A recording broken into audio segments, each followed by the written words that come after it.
Di dalam kitab Majmu' disampaikan qala ashabuna at-tadhiyah sunnatun 'alal kifayah fi haqqi ahlil baitil wahid fa idza dhaha ahaduhum hasala sunnat at-tadhiyah fi haqqihim.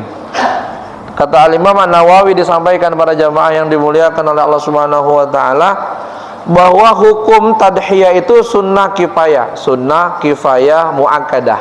Sunnah dikerjakan dapat pahala, ditinggalkan tidak dapat pahala.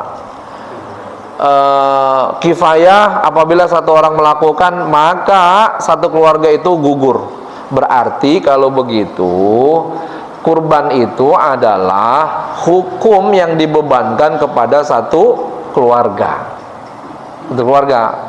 Walaupun boleh dari anggota keluarga melakukan kurban, boleh, tapi hukum asalnya dia untuk satu keluarga. Makanya di sini disampaikan fi haqqi ahlil baitil wahid. Jadi ahlil bait itu adalah man talzamuhu nafaqatuhu, orang yang nafkahnya itu dijamin sama dia. Gitu. Itu namanya ahlul bait. Saya, Komaruzaman, istri saya, anak saya 4, anak saya 3, karena yang terakhir kembar, taruhlah 3, perempuan semua. Maka ini namanya ahlul bait. Ini namanya ahlul bait. Saya yang menjamin mereka yang 4 ini. Rezekinya, nafkahnya saya yang menjamin. Kalau misalkan salah satu dari yang ini melakukan kurban, misalkan saya melakukan kurban atas nama saya, maka ini yang 4 dia beban hukumnya sudah hilang.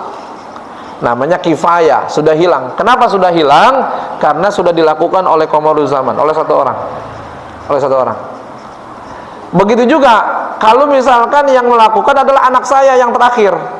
Anak saya ini misalkan kerja di salah satu perusahaan lah, misalkan. Anak saya perempuan, kerja di salah satu perusahaan, ya. Maka ini sunnah kifayah. Ketika ini satu melakukan, maka 4 orang ini gugur. Gugur apanya? Gugur taklif hukumnya, gugur ketentuan hukumnya, karena namanya kifayah. Kan sudah satu orang melakukan, gitu. Para jamaah yang dimuliakan oleh Allah. Begitu juga kalau saya punya uang beli kambing, terus buat istri saya, Umi, ini atas nama Umi nih, Mi, gitu, misalkan. Maka 4 orang ini gugur. Apanya? Sunnah kifayahnya, ketetapan hukumnya. Nah, lagi di dalam kitab Bughyatul Mustarsyidin Syekh Abdul Rahman,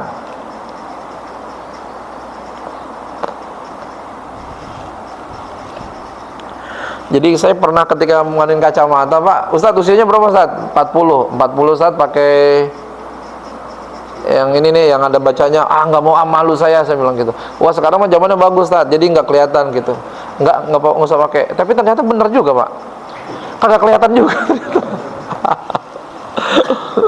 Harus dibuka ternyata. Di para jamaah yang dimuliakan oleh Allah Subhanahu wa taala.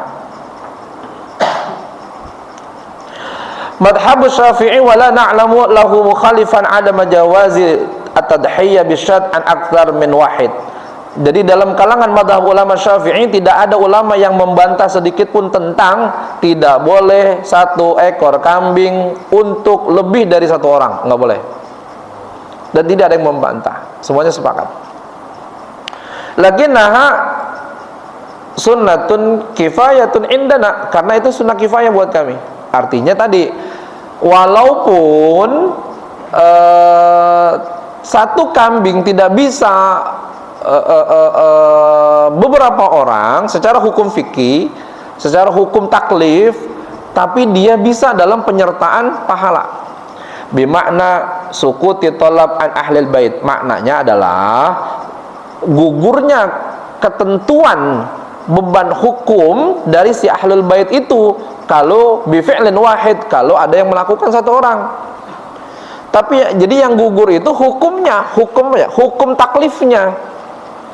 Yang gugur hukum taklifnya. Tapi kalau misalkan husulus sawab atau istirakus sawab atau pembagian pahala, penyertaan pahala itu nggak gugur. Itu nggak gugur. Ya. Jadi walaupun satu orang ketika dia disebut Bismillahi Allahu Akbar Allahumma taqabbal min qamaru zaman wa ahlihi. Itu boleh. Namanya istirakus thawab, penyertaan pahala. Anak saya dapat pahalanya, istri saya dapat pahalanya, gitu. Itu para jamaah yang dimuliakan oleh Allah Subhanahu wa taala.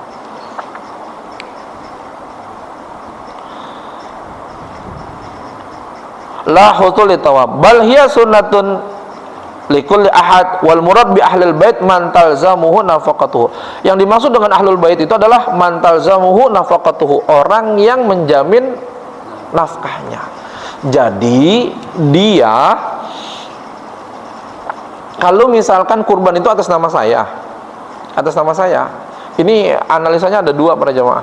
Kalau kurban itu atas nama saya, maka bukan hanya hukum yang gugur untuk 4 orang ini, tapi 4 orang ini dapat pahala karena disertakan sama saya.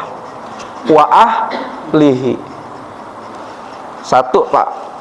Lain halnya kalau misalkan dia bukan orang yang menjamin nafkahnya, misalkan bini saya, istri saya, Mi, ini kurban buat Umi ini, Mi, atas nama Umi. Maka ketika istri saya yang melakukan kurban atas nama istri saya, secara hukum taklif ini gugur. Tapi secara istirakus thawab, secara penyertaan pahala, ini nggak dapat. Yang dapat cuma ini saja. Kepada jamaah, ya, gitu. Sama halnya ada lagi para jamaah.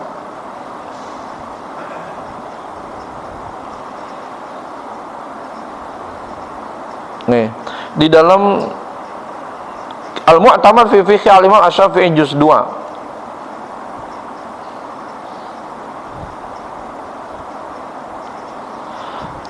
La tasihhu tadhiyah 'anil ghairil hayy bi ghairi idnihi. Tidak sah berkurban untuk orang lain yang hidup tanpa seizinnya. Contoh, misalkan saya mau ngasih ke Ustadz Ihsan hewan kurban, tapi saya nggak bilang-bilang dia. Ya, ketika disembelih atas nama Ustadz Ihsan, lalu misalkan selesai deh tuh, lalu saya telepon dia, saya kabarin, kemarin ente udah anak kurbanin, gitu, atas nama ente. Itu nggak sah. Harus tahu dulu, harus izinnya dulu. Wal aslu fil ibadah alla yaf'ala 'anil ghairi la illa bidalil. Bahwasanya asal pada ibadah itu adalah ia lakukan untuk orang lain, maka harus dikasih tahu dulu. Itu. Kecuali kalau dia ahlul bait, tuh para jamaah. Min ahlil bait tahsulu biha sunnatul kifayah 'anil jami'. Kalau misalkan dia ahlul bait, maksudnya ahlul bait apa itu? Aman talzamuhu nafaqatuhu, orang yang menjamin nafkahnya. Kecuali kalau misalkan saya para jamaah, kemudian kurban atas nama saya, lalu kemudian yang lain bisa ngikut walaupun saya kagak bilang ke mereka, gitu. Wa ahlihi, bisa saya bilang, dan keluarganya. Ntar ini kurban atas nama ayah, kemudian kamu saya sebut sebagai keluarga. Walaupun nggak bilang begitu, mereka dapat. Karena saya pelakunya adalah mantal zamu nafaqatuhu, orang yang menjamin nafkah. Maka para jamaah yang dimuliakan oleh Allah, ya, ada beberapa catatan tentang masalah kurban, utamanya begitu. Nah, mayoritas ulama Syafi'i mengatakan tidak sah buat orang yang meninggal, kecuali kalau dia berwasiat. Ya, jadi mazhab ulama Syafi'i mengatakan tidak sah. Tapi ulama yang tiga, Imam Abu Hanifah, Imam Malik bin Anas, Imam Ahmad bin Hanbal, dan ada sebagian muridnya Imam Syafi'i, sebagian pengikut Imam Syafi'i mengatakan boleh, karena jatuhnya sebagai sedekah. Berarti udah buat dia doang, nggak bisa wa ahli. Kenapa? Udah meninggal. Orang kalau udah meninggal kan nggak bisa punya keluarga lah, udah meninggal. Ya. Itu para jamaah yang dimuliakan oleh Allah Subhanahu wa taala. Orang yang berkeluarga itu adalah orang yang hidup. Ya kan? Kalau orang mati berarti tidak berkeluarga dan tidak masuk dalam kategori ahli. Ya.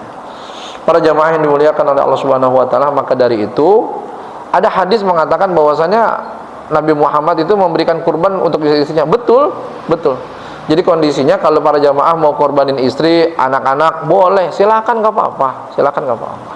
Ya, tapi istirakus sawab memang kuatnya pada aspek siapa yang menjamin nafkah. Istinam istirakus sawab. Ya. Tapi kalau misalkan udah ini mah khusus buat ini, insya Allah keluarga dapat apanya? Dapat tentang tidak dibebani hukum sunnah kifayah tadi.